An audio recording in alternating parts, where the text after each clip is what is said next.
Hi, I'm Adam Summer. You're listening to the Yerushalmi Talk podcast with the support of the Yeshivat Devar Yerushalayim in Har Nof, Jerusalem. This is Sheviis, Chapter 2, Halacha 3. We're going to get into agricultural labors that are going to be allowed before Sheviis, and then we're going to start to see some things that you're allowed to do during Sheviis. Now, we covered this in Chapter 2, Halacha 2, and it started to set up two systems of work that you should put into your mind to make it like a category. One category of work is going to be where you have to ask, is this going to be helping or improving the plant for its growth? And if that's happening during the seventh year, you're not allowed to do it. The second category of work is where you look at this work and you have to say, is this like where I'm saving the plant from a fire? In other words, the work that I'm doing on it is going to save the plant. It's not going to improve the growth at all. It just saves the whole thing from destruction. And we were seeing that in certain cases, yes, that kind of work is going to be allowed. So keep in mind these two categories of work. One is where it's improving the tree and there might be some part of that has an improvement. In other words, you might have some work come up that, you're saving the tree, but it might actually also help to stimulate that growth. Well, then you're going to have a problem with that because you're not allowed to stimulate growth. The other kind is where you're saving it. The Mishnah starts off and says, one may apply rancid matter to saplings and one may wrap them. Now, wrapping a sapling is going to be to protect it in the sun from summer and cold in the winter. And some people, like the Rambam, are going to say that it's going to be tying the branches together so they're going to grow upward and not droop during the ground. So that's two ways to look at that. And what is going to be where it's applying rancid matter to the saplings? This is going to be where a part of the tree, the bark gets wounded and detached from damage or maybe even disease. And what they would do is they would take dung and they would put it on that section of the wounded tree, and then they would bandage it, and this would serve to prevent the tree from dying and drying out.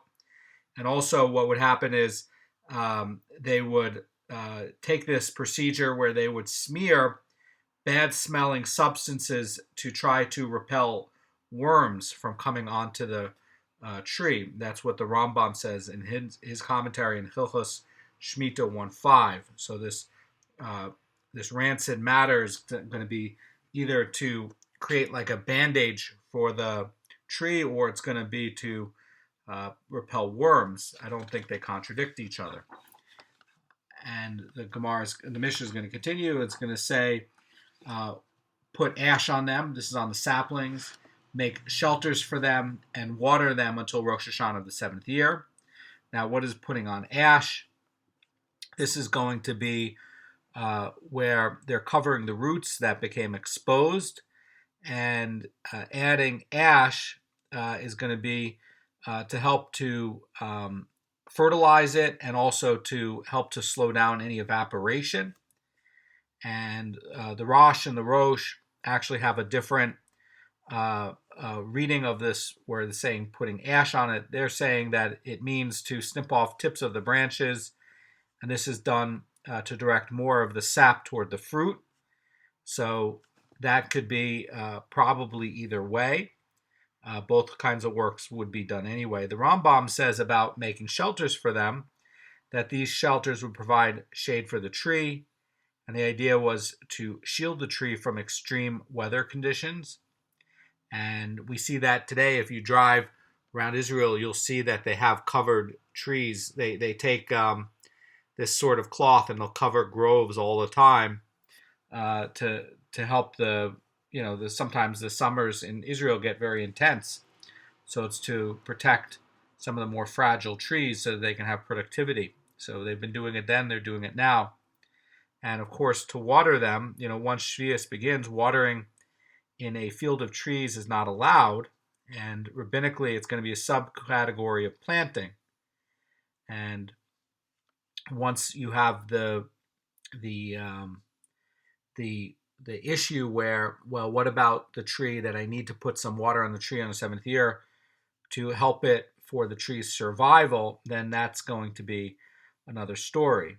So again, are you doing this to help to foster growth, or it's going to help develop growth, or are you doing it to save it, like saving it from a fire? Now, you can apply a small amount of water during the seventh year, and on some of the more fragile trees is going to be for helping it's going to be to this degree that's going to be necessary for the tree's survival, but you're not doing it to promote growth.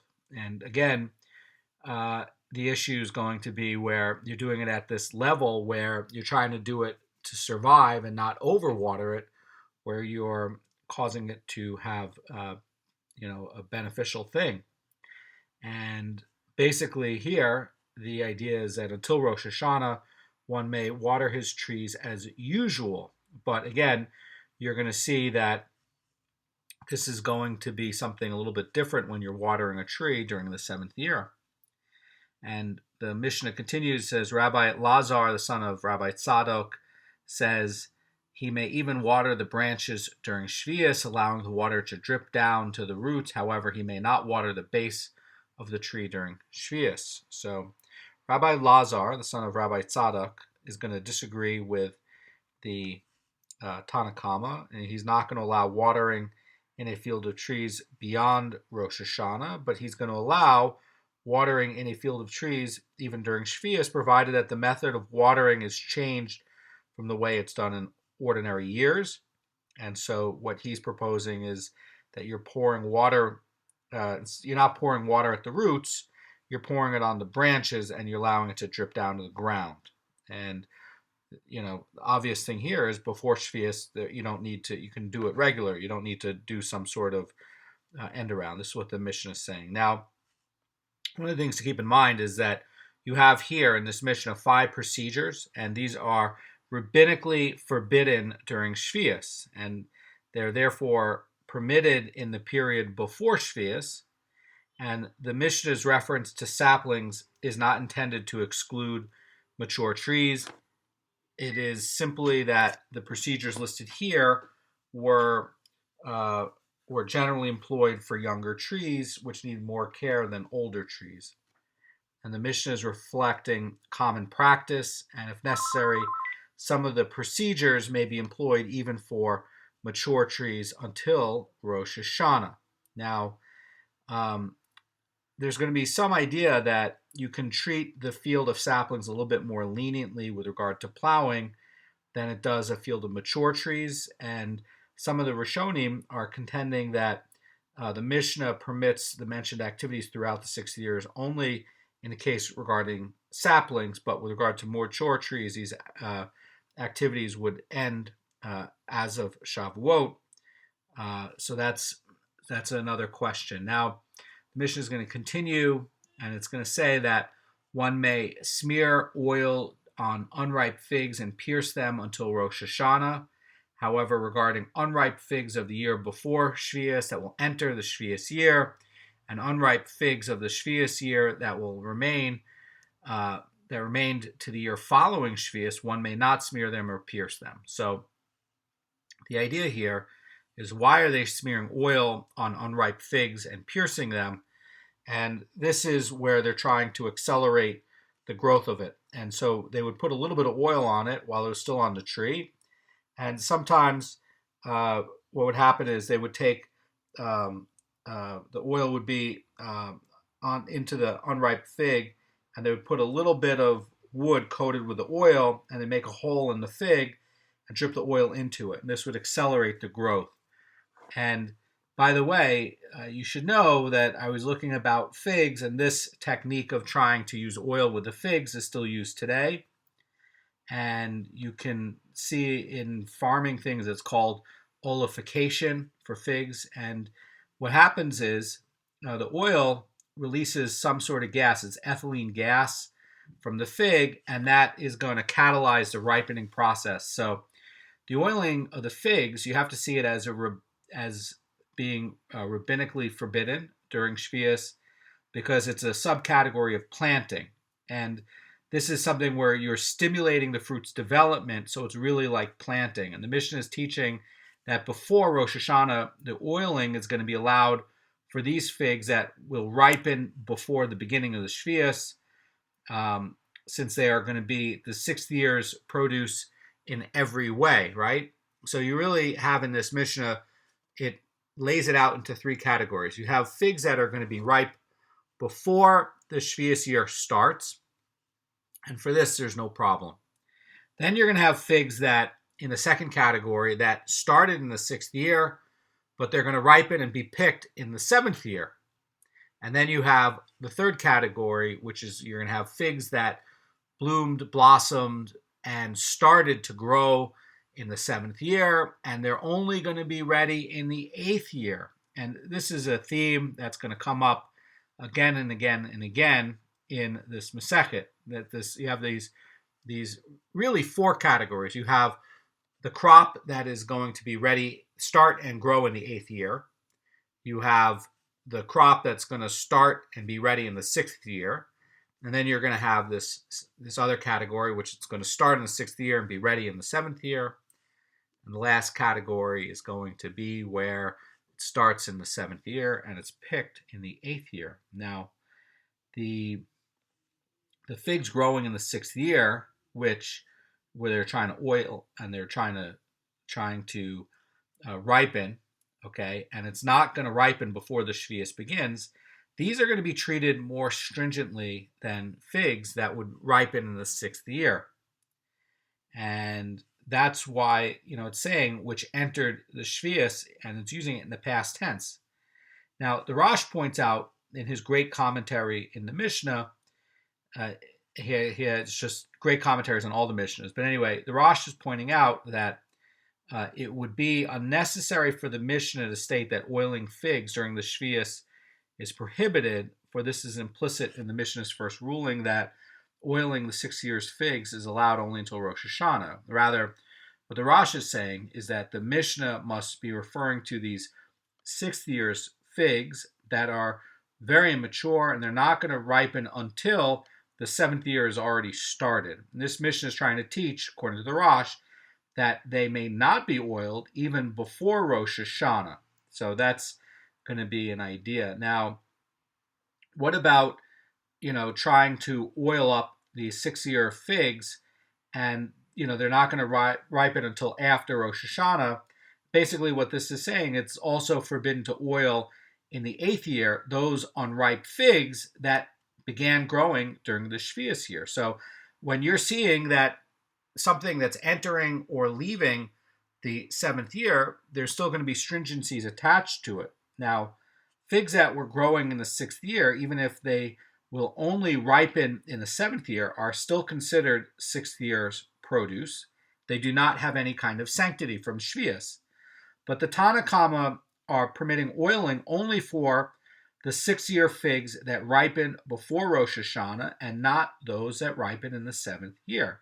Why would that be? Well, one reason is that this leniency accorded to 6th year produce applies only to that which could conceivably be eaten during the 7th year and not produce that's fit for consumption only after the Sheviis has come. Now, the Chazan Ish in 1727 in his book on Beurim is saying that one reason for the stringency is that oiling in the 6th year is to cause the ripening in the 7th, and that would be deemed analogous to planting trees late in the 6th year so that they will not take root until the 7th year. That's a very deep insight.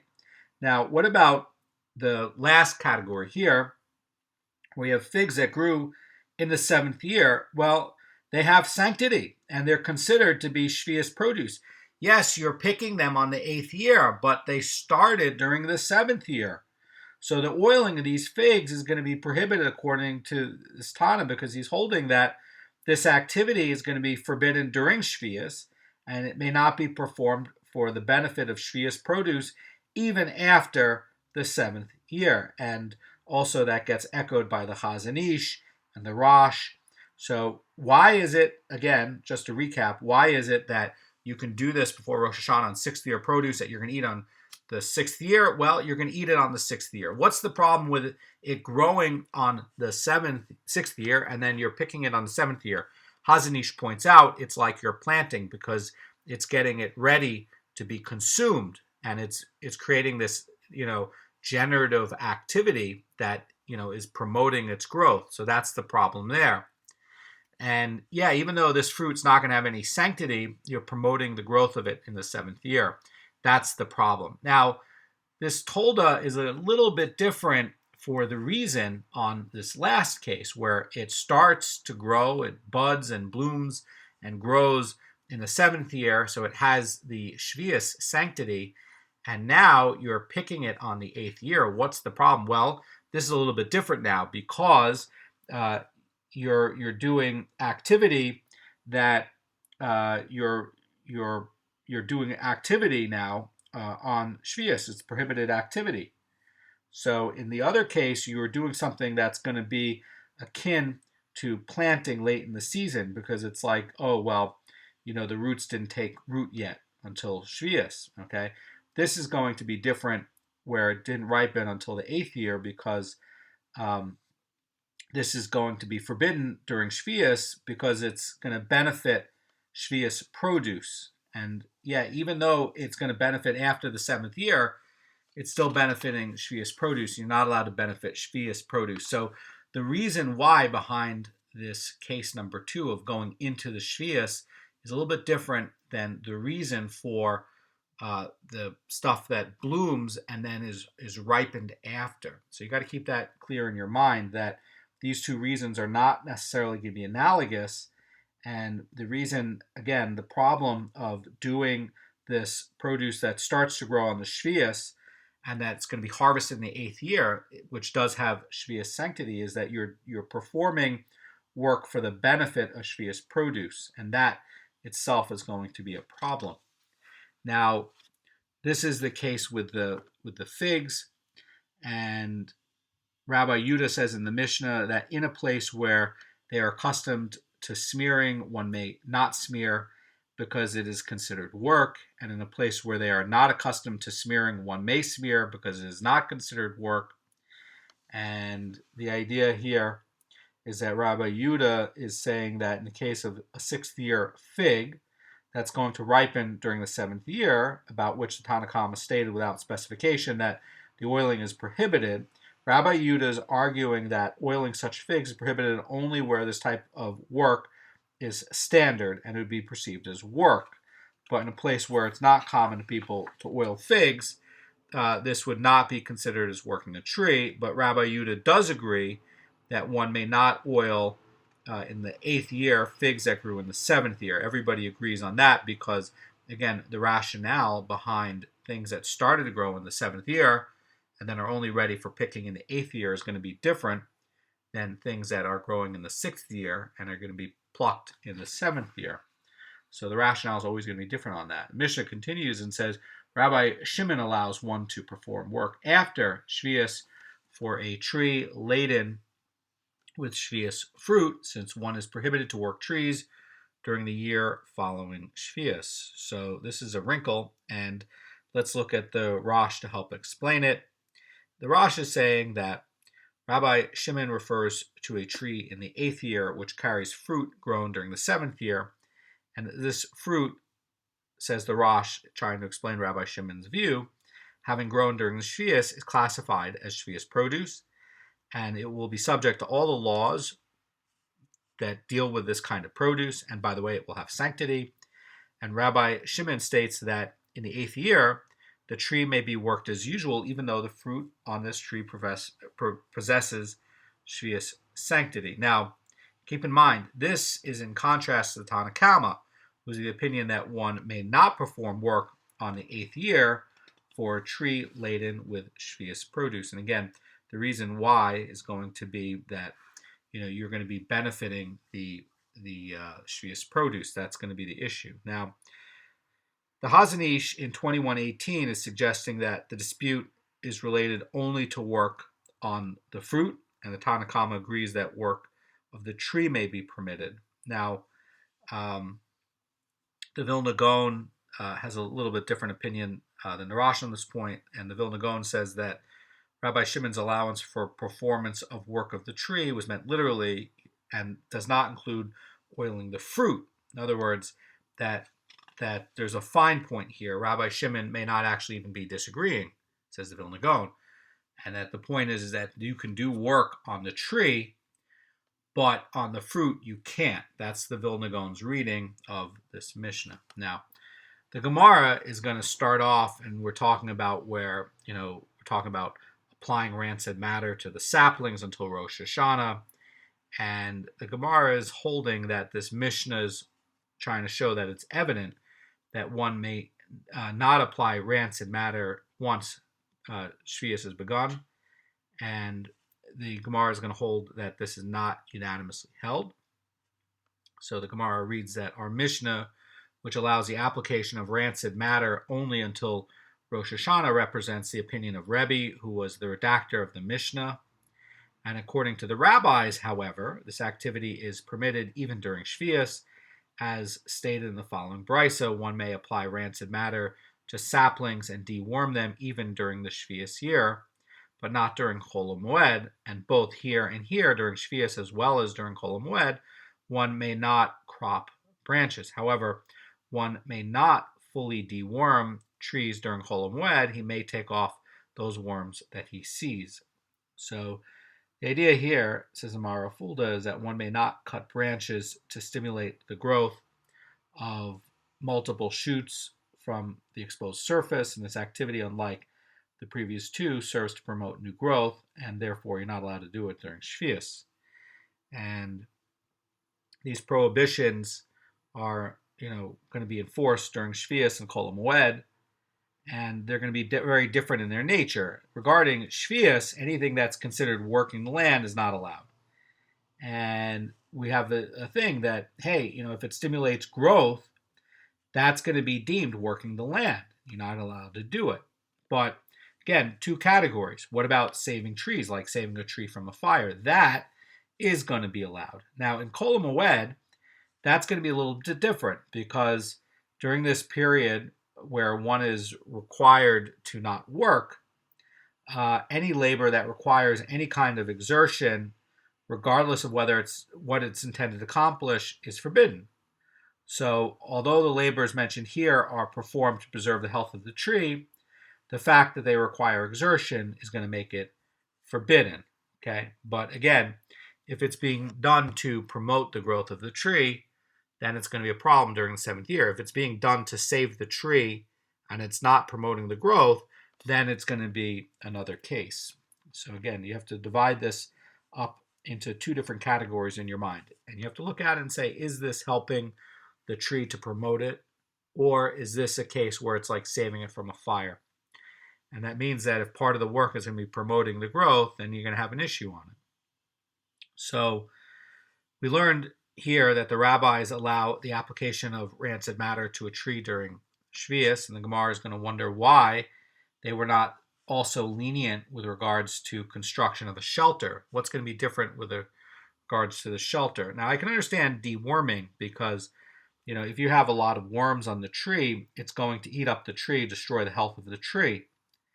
And that kind of activity is going to be something where it's not necessarily even going to promote new growth. It's just going to save the tree from being consumed by worms.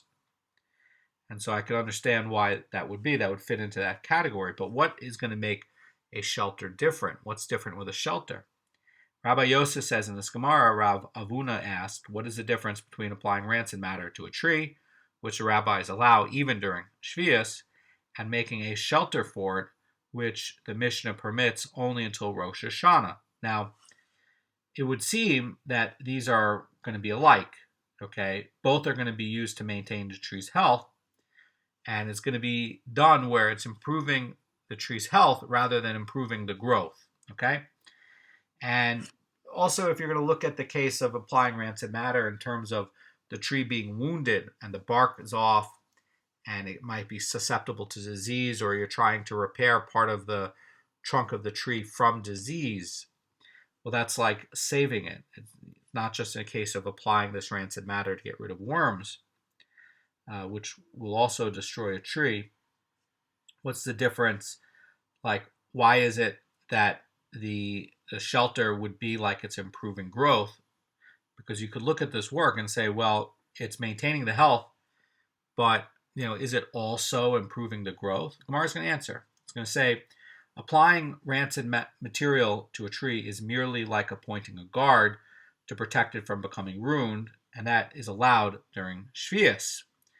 By contrast, a shelter provides shade for the tree, and the tree grows better because of it. So, since the construction of a shelter not only protects the tree from damage, but it also serves to enhance the tree and its growth, it's going to be prohibited during Sheviis. So you catch the subtlety on this?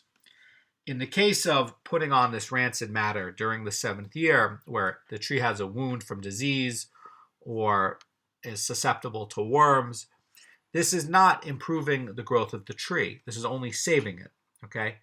The problem with the shade is it does both, okay? Yes, it's going to be saving the tree. It's going to save the tree from getting dried out, and it's going to provide shelter, but also it's going to help the tree to grow better, and that's the problem with that. So they didn't just take a work that promotes growth. That's very easy. In this Gemara, they picked a method of work, and in this Mishnah, they picked a method of work that does both. It both saves the tree during the 7th year and promotes growth of the 7th year of the plant in the 7th year, and that's why it's prohibited during Sheviis. So they take this middle category of, hey, what happens if you have the work and it comes to stimulate growth but also protect it, and is that going to be a problem? And it is. The Chazan Ish echoes that in 1719, where he's saying that since this practice where it has the shade was also used as a growth stimulant during Sheviis, even when it's intended as a protective matter, it's going to be forbidden. And that's why the Mishnah is in fact forbidding this practice during Sheviis. That's what the Chazan Ish says, and that's true. Now there's going to be a similar discussion, and it's going to take this similar idea in this similar case. And the Gemara says we learned in a Mishnah there, this is going to be in Sheviis 4:4, and it says, one who splits wood from an olive tree during Sheviis may not cover the cut with earth, but he may cover it with stones or straw. And the deal is where somebody's cutting off logs of firewood from a living olive tree. And why would you do that? It was common practice. And the Mishnah is teaching that only certain materials may be used to cover the cut that was created during chopping. Now, if you chop off a big branch that you would use for firewood, those big cuts will get infections, that you can get infections into trees. So typically what they do today is they'll paint over that big cut, or they'll put on some sort of material to cover it so that it doesn't get infected. And tree infections can kill trees. So if you have a nice old olive tree that might be 100 years old, and you cut it off, part of it off for firewood, well, you might end up destroying the whole tree that was growing there for 100 years because of an infection. So you have to take care of it. So there's two ways that they would cover it with a splint. One would be where, sorry, not a splint. They would cover it with this this padding that they would create.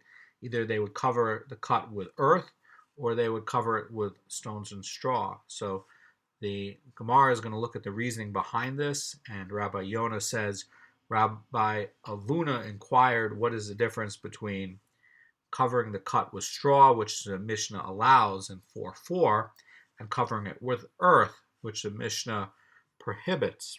And the idea would be that the purpose of this practice is to prevent the cut of the tree from drying out, and it should be permissible regardless of the material used, but it's not. There's a distinction here. What's the difference?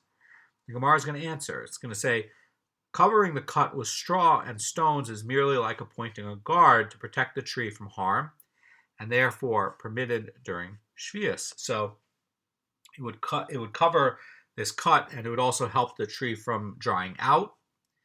And that's really like saving the tree's life. That's the idea.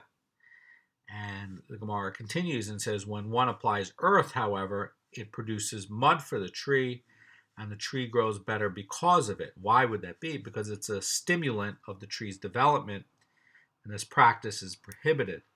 So presumably, it's going to be where it's going to stimulate the tree's growth. And so if you're doing an activity that looks like you're saving the tree, but it actually ends up stimulating the growth, it's prohibited. So again, that category comes up again. When you're doing the work, it has to really just be purely to save the tree. And if part of that work is going to stimulate growth, it's not allowed. You're not allowed to stimulate growth during the 7th year. Now, the Gemara is going to talk about a brisa that discusses the proper method for watering a tree before Sheviis. The Gemara says that a brisa taught, Rabbi Yosef ben Kupar said in the name of Rabbi Lazar ben Shemua. Bet Shammai says, before Sheviis, one may pour water only on the branches and allow water to descend onto the base. And Bet Hillel says one may pour water on both the branches and the base. In other words, Bet Hillel is saying that the tree can be watered in the usual way. Now, this Mishnah does not place a restriction on pre-Sheviis watering. That's going to be the view of Bet Hillel.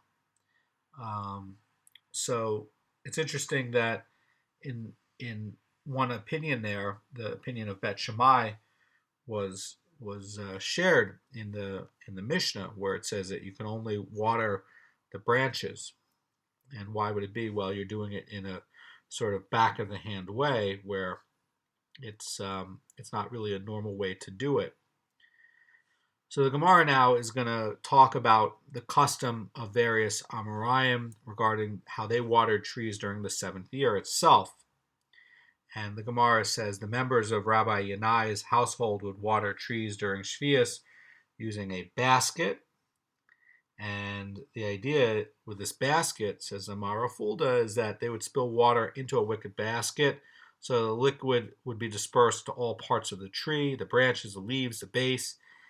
And that would basically show that Rabbi Yanai ruled in accordance with the Tanna Kama of the Mishnah, that outright watering it, even on the branches alone, is prohibited during Sheviis. However, he understood that merely sprinkling water throughout the field is permissible, even according to Tanna Kama.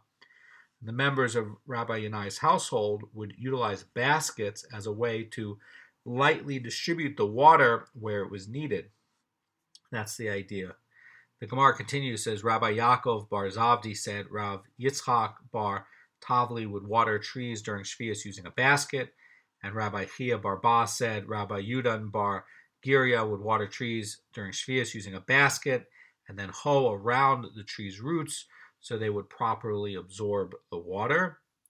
And the Gemara questions the practice of Rabbi Yudan bar Giri, and it says, but did he intend to work the land? Certainly, you're not allowed to work the land. And this question actually gets, no answer back. There's no answer. So the question here would be, did Rabbi Chia bar Ba hoe it in a way that would improve the land, or did he hoe it in a way that would not improve the land, but rather only the tree? And it looks like the goal was merely to spread dirt over the cracked roots so that the tree would not dry out and die. And a preventative activity like that would be permissible during Sheviis. You can see more about that in Bavli Avodah Zarah 50b. Again, it's not to promote growth, it's only to prevent it from dying out. The Gemara is going to talk about another practice, and it's going to say in the days of Rabbi Chia bar Ba, they would water palm trees during Sheviis using a new broom or a palm leaf whisk to distribute the water. Again, that's trying to spread it out in a sort of random way rather than directly water it. Again, it's kind of a back-of-the-hand approach.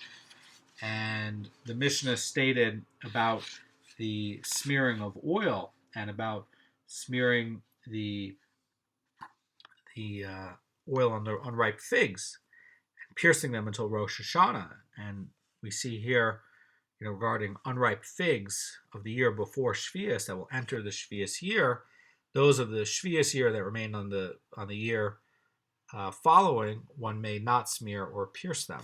So again, we have three categories of figs: figs that grew only in the 6th year and already in the 6th year, figs that grew in the 6th year and they're not ripened until the 7th year, which, by the way, you're not allowed to oil it even before Rosh Hashanah. And then figs that started growing during the Sheviis year and they're going to be picked in the 8th year. Now, the Gemara is going to continue. It's going to say that, we learned in the Mishnah one may smear unripe oil on unripe figs and pierce them until Rosh Hashanah. And a Tana of Rebbe's Academy taught the next clause is a continuation of this permissive initial ruling, so that it reads as follows. It says, and these are the ones that may be smeared or pierced until Rosh Hashanah. And it says, unripe figs of the year before Sheviis that will enter the Sheviis year. So this view is maintaining that unripe figs of the year before Sheviis that will enter Sheviis is not the beginning of the Mishnah's later ruling that forbids oiling. Rather, it's to be read where it's saying these are the ones that are allowed until Rosh Hashanah. In other words, according to this reading, Tanna Kama is ruling that oiling is permitted throughout the 6th year, even for figs that are not going to ripen before Sheviis. So that way to read it is going to be a case where, you have these figs that are on a tree, and they ripen. They started in the 6th year. They're not going to be picked till the 7th year. And this reading is holding that you can oil them up until Rosh Hashanah, even though you're not going to pick them until the 7th year. The Gemara is going to record a disagreement regarding this reading of it. Rabbi Elazar interpreted according with a simpler reading of this Mishnah that the Tana Kama permits oiling throughout the 6th year only for those figs that will ripen before Sheviis and not for those that will ripen during Sheviis. But Rabbi Yochanan interpreted this Mishnah in accordance with that reading of the Tana of Rebbe's Academy, which perceives that the Tana Kama is allowing oiling in the 6th year, even for those figs that will not ripen before Sheviis. So Rabbi Yochanan is agreeing with the Tana of Rebbe's Academy to read this Mishnah like so, where it's saying the figs that are going to be growing in the 6th year, but ripening in the 7th year, you're allowed to oil them in the 6th year, even though you're going to pick them in the 7th year, but you're not allowed to oil them in the 7th year. That's going to be this reading. The Gemara is going to talk about this dispute and how it impacts Rabbi Yuda's dissenting opinion in the Mishnah, where it says, in a place where they were accustomed to smearing, one may smear, and a place where they were not accustomed to smear, one may not smear.